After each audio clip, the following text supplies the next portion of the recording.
இந்த சிறப்பான ஏற்பாடுகளை செய்து தந்திருக்கக்கூடிய நம்முடைய மாவட்ட கழகத்தின் செயலாளர் அமைச்சர் கீதா ஜீவன் அவர்களே, நம்முடைய தூத்துக்குடி மேயர் ஜெகன் பெரியசாமி அவர்களே, தொகுதி பார்வையாளர் பெருமாள் அவர்களே, இங்கே நம்முடைய வேட்பாளராக நம்முடைய முதலமைச்சர் அவர்கள் தேர்ந்தெடுத்து மீண்டும் நம் கைகளிலே கொடுத்திருக்கக்கூடிய வெற்றி வேட்பாளர் மார்கண்டேயன் அவர்களே,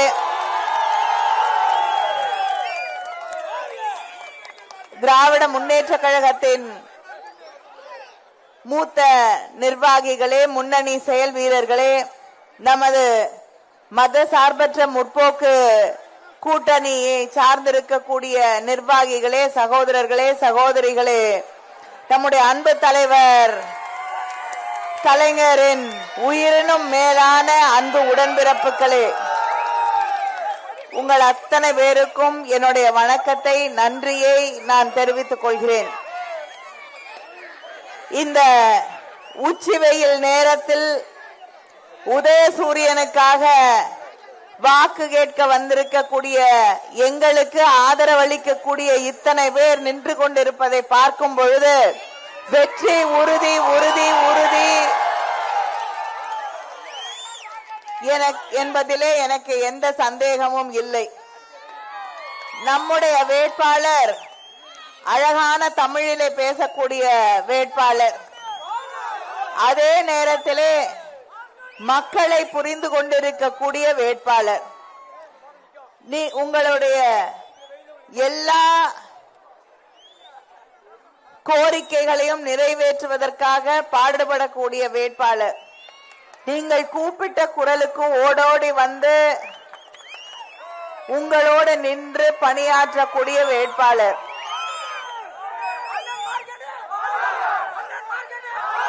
ஒவ்வொரு இந்த தொகுதியில ஒவ்வொரு பகுதியிலும் என்ன பிரச்சனை இருக்கு, என்ன தேவை இருக்கு, யாரு என்ன என்பதை தெரிந்து வைத்துக் கொண்டிருக்கக்கூடிய ஒருவர் தான் இன்று நம்முடைய வேட்பாளராக நம்முடைய முதலமைச்சர் அண்ணன் தளபதி அவர்கள் நமக்காக அளித்திருக்கக்கூடிய வேட்பாளர். இந்த என்னங்க ஜெயிக்க போறாரா, ஜெயிக்க போறாரா, ஜெயிச்சிட்டாரா, ஜெயிச்சிட்டாரா, ஜெயிச்சிட்டாருன்னு சொல்லிட்டு வீட்டுக்கு போயிடாதீங்க, சரியா? இன்னும் கொஞ்ச நாள் தான் இருக்கு.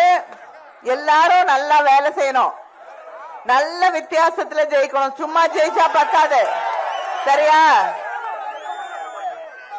ஒரு மிகப்பெரிய வித்தியாசத்திலே 80,000 ஓட்டு, சரி.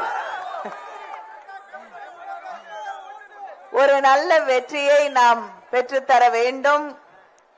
நாம் திராவிட முன்னேற்ற கழகத்தை சேர்ந்தவர்கள் மக்களை சந்தித்து வாக்கு கேட்கும் போது உங்களுக்கு கொடுத்த வாக்குறுதிகளை நிறைவேற்றி தந்திருக்கிறோம் என்ற உரிமையோடு வாக்கு கேட்கிறோம். வேற யாரும் இதை சொல்ல முடியாது. ஏன்னா மக்களுக்கு கொடுத்த வாக்குறுதிகளை நிறைவேற்றி தரக்கூடிய ஒரே இயக்கம் திராவிட முன்னேற்ற கழகம். அதிமுக ஏதாவது நிறைவேற்றிருக்காங்கன்னா இல்ல. போன தேர்தல் அறிக்கை அதுல 2016 கொஞ்சம் விலகிக்கோங்க தயவு செய்து, ஆம்புலன்ஸ் அந்த பக்கம் போறாங்க, சரி. போன தேர்தல் அறிக்கை 2016 ஒரு தேர்தல் அறிக்கை, அதிமுகவோட தேர்தல் அறிக்கை. அதுல எல்லாருக்கும் 27வது பக்கத்துல எல்லாருக்கும் செல்போன், குடும்ப அட்டைதாரர்களுக்கு செல்போன் கொடுக்கறேன். நாங்க அந்த செல்போனை வாங்கினவங்க இந்த கூட்டத்துல யாராவது இருக்கீங்களா? ஒருத்தர் கூட இல்லையா? வாங்கினவங்களை யாராவது தெரியுமா? தமிழ்நாடு முழுக்க இந்த கேள்வியை கேட்கிறேன், யாருக்குமே தெரியல. இதுதான் அவங்க மக்களுக்கு தந்திருக்கக்கூடிய வாக்குறுதிகளை நிறைவேற்றி தரக்கூடிய லட்சணம். வழி விட்டுருங்க.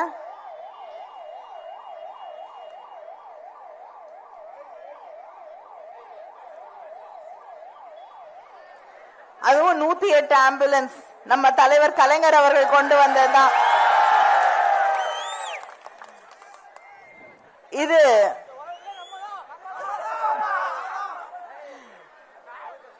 அந்த செல்போனை பார்த்தவங்க யாருமே இல்ல.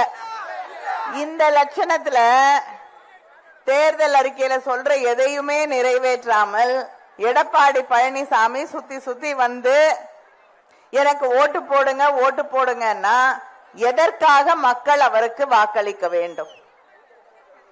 அவர் சொல்றாரு, நான் ஒன்றிய அரசாங்கத்தோடு இணக்கமா இருந்து திட்டத்தை கொண்டு வந்தேன்னு. என்ன திட்டம் கொண்டு வந்தீங்க? ஒன்னத்தையும் கொண்டு வரல. நீட் தேர்வுகளை கொண்டு வந்து பிள்ளைங்க மெடிக்கல் காலேஜுக்கு போக முடியாம பண்ணீங்க. அதை தாண்டி உதய் மின் திட்டத்துல கையெழுத்து போட்டு இன்னைக்கு மின்சார கட்டணம் ஏறிக்கிட்டே போறதுக்கு காரணமாக இருந்தது எடப்பாடி பழனிசாமி. இஸ்லாமியர்களுக்கு எதிரான சட்டங்களை கொண்டு வந்த போது மௌனமாக அதை ஏற்றுக்கொண்டவர் பழனிசாமி.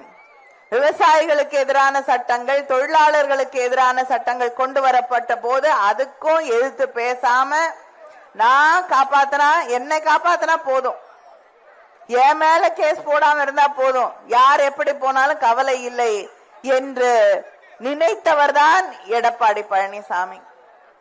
ஆனால் தமிழ்நாடு எல்லா துறைகளிலும் இன்று நம்முடைய முதலமைச்சர் முத்துவேல் கருணாநிதி ஸ்டாலின் அவர்களுடைய ஆட்சியிலே முன்னேறி கொண்டிருக்கிறது. அதிகமாக தொழில் முதலீடுகள் வரக்கூடிய மாநிலம் தமிழ்நாடு. நம்முடைய சுகாதாரத்துறை எடுத்துக்கிட்டீங்கன்னா, ஹெல்த் இண்டெக்ஸ் எடுத்துக்கிட்டீங்கன்னா, மற்ற எல்லா மாநிலங்களை விட அதிகமாக முன்னேறி இருக்கக்கூடிய மாநிலம் தமிழ்நாடு. வேலை வாய்ப்புகளை அதிகமாக தந்து கொண்டிருக்கக்கூடிய மாநிலம் தமிழ்நாடு. இப்படி தனிநபர் வருமானம் மிக அதிகமாக இருக்கக்கூடிய மாநிலங்களிலே ஒன்று தமிழ்நாடு. உலகம் முழுவதும் இருக்கக்கூடிய தொழில் முதலீட்டாளர்கள் ஆர்வத்தோடு வந்து முதலீடு செய்கிறேன் என்று முன்வரக்கூடிய மாநிலம் தமிழ்நாடு.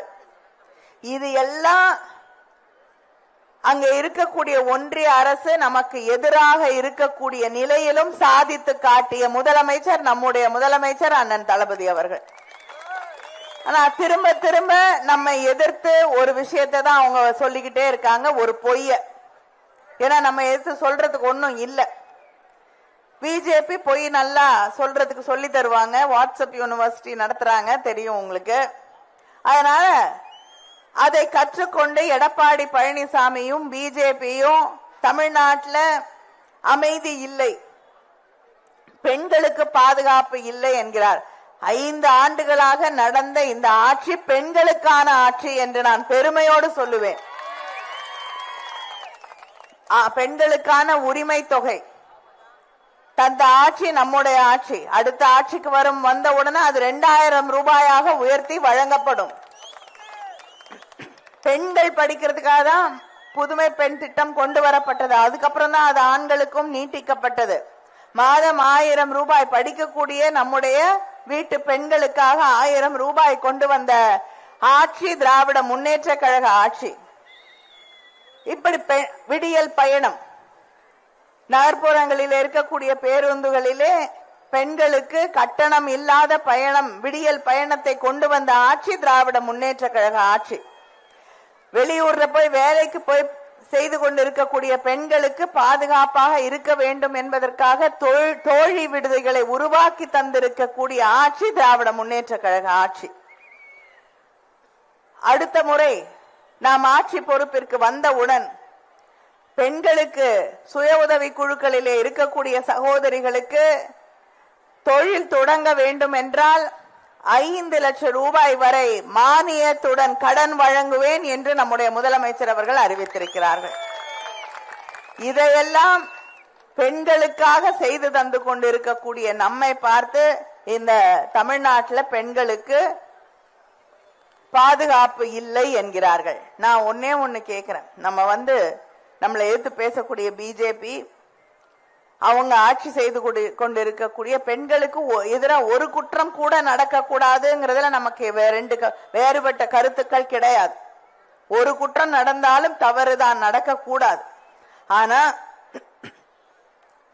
இவங்க கூட்டணியை வச்சிருக்கக்கூடிய பிஜேபி உத்தரப்பிரதேசத்துல 2023 ஆண்டு பதிவு செய்யப்பட்ட பெண்களுக்கு எதிரான குற்றங்கள் 66,381, பீகார்ல 22,952, மகாராஷ்டிரால 47,101, ராஜஸ்தான்ல 45,450, மத்திய பிரதேசத்துல 32,342, தமிழ்நாட்டுல 8,943.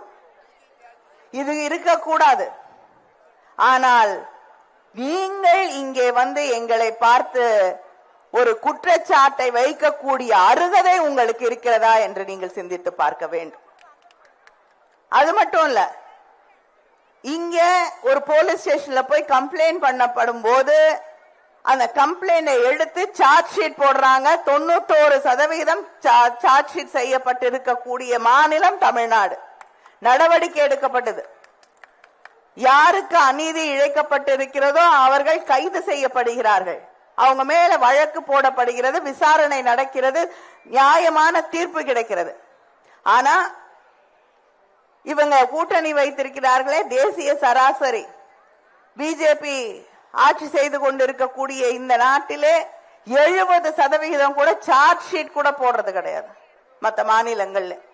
இதுதான் இன்று இருக்கக்கூடிய நிலை. இவர்கள் நம்மை பார்த்து தேர்தலுக்காக குற்றம் சுமத்தி கொண்டிருக்கிறார்கள். அதைவிட ஒவ்வொரு முறையும் இவர்கள் நம்மை பார்த்து குற்றம் சொல்லக்கூடிய அந்த நேரத்தில் எடப்பாடி பழனிசாமி அவர்கள் ஒன்றை நினைவிலே வைத்துக் கொள்ள வேண்டும். பொள்ளாச்சியிலே நடந்த குற்றங்களிலே அங்கே குற்றம் செய்தவர்களை, பாதிக்கப்பட்டவர்களை இல்ல, குற்றம் செய்தவர்களை காப்பாற்ற துடித்தவர்தான் எடப்பாடி பழனிசாமி. ஆனா நம்முடைய முதலமைச்சர் யார் பாதிக்கப்பட்டிருக்கிறார்களோ அவர் பக்கம் நின்று நியாயத்தை ஒவ்வொரு முறையும் வழங்கிய முதலமைச்சர் நம்முடைய முதலமைச்சர் அண்ணன் தளபதி அவர்கள். எதிர்கட்சியிலே இருக்கக்கூடிய பழனிசாமி அவர்கள் நம்ம சில விமர்சனங்களை வச்சா வருத்தப்படுறார். அவர் காலில் விழறத பத்தி நமக்கு வருத்தம் இல்ல. யார் காலில் வேணாலும் விழட்டும், யார்கிட்ட வேணாலும் ஆசீர்வாதம் வாங்கட்டும், அதை பத்தி நமக்கு எந்த அக்கறையும் இல்லை. அதுதான் கவலை. நீங்க யார் காலில் விழறீங்களோ அந்த கால் பாதுகாப்பாக இல்லை. காலில் விழுந்தவங்க பத்திரமா இருக்கணும், அததான் சொல்ல வரோம். ஏன்னா நீங்க ஒரு அம்மையார் சசிகலாவுடைய காலில் விழுந்து ஆசீர்வாதம் வாங்கி முதலமைச்சரானீங்க. அவங்கதான் உங்களை முதலமைச்சர் ஆக்கினாங்க இல்லையா? இன்னைக்கு அவங்க எந்த கட்சியில, இன்னைக்கு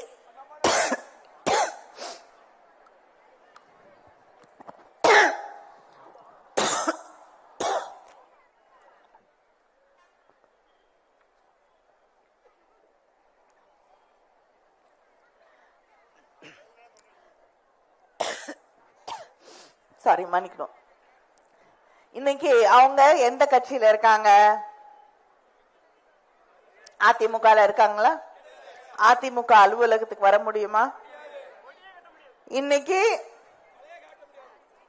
அவர்கள் தனியாக போய் பிரச்சாரம் செய்து கொண்டிருக்கக்கூடிய அதிமுக இடமே இல்லை என்று சொல்லக்கூடிய ஒரு நிலைக்கு உங்களுக்கு முதலமைச்சர் பதவி கொடுத்த ஒருத்தரை ஆளாக்கி இருக்கீங்க.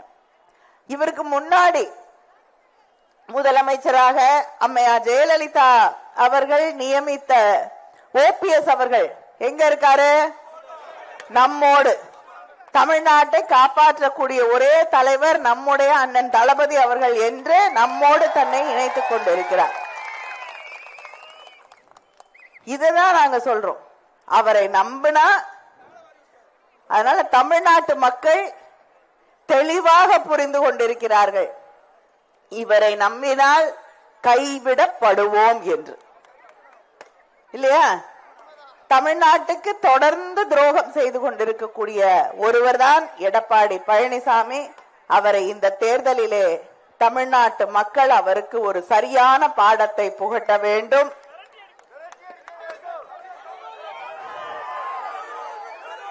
ஏன்னா இதுக்கப்புறம், இந்த தேர்தலுக்கு அப்புறம் அவர் வேணும்னா அமித்ஷா அவர்கள் மனசு வச்சா, என கட்சியே கிட்டத்தட்ட அண்ணா திமுக இருந்து அமித்ஷா திமுக மாத்திட்டாரு.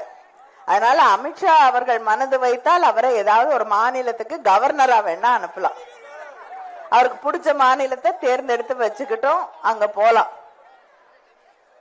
இங்கே இந்த தேர்தலிலே நம்முடைய முதலமைச்சர் அவர்கள் தந்திருக்கக்கூடிய வாக்குறுதிகள் உங்களுக்கு நல்லா தெரியும். மகளிர் உரிமை தொகை 1000 2000 உயர்த்தி வழங்கப்படும்.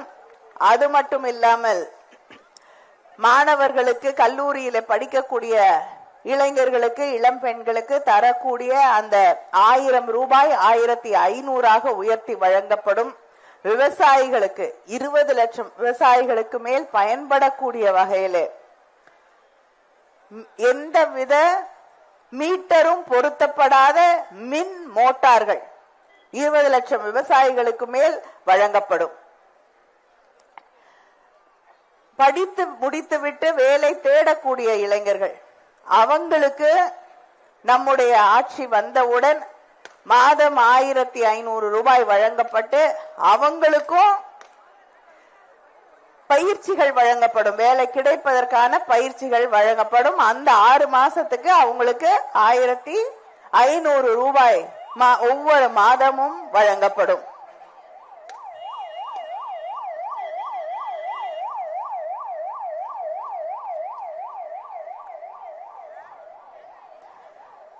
இந்த தூத்துக்குடி மாவட்டத்தில் மட்டும் மகளிர் உரிமை தொகை பெற்றுக் கொண்டிருக்கக்கூடியவர்கள் 3,24,074 பேர்.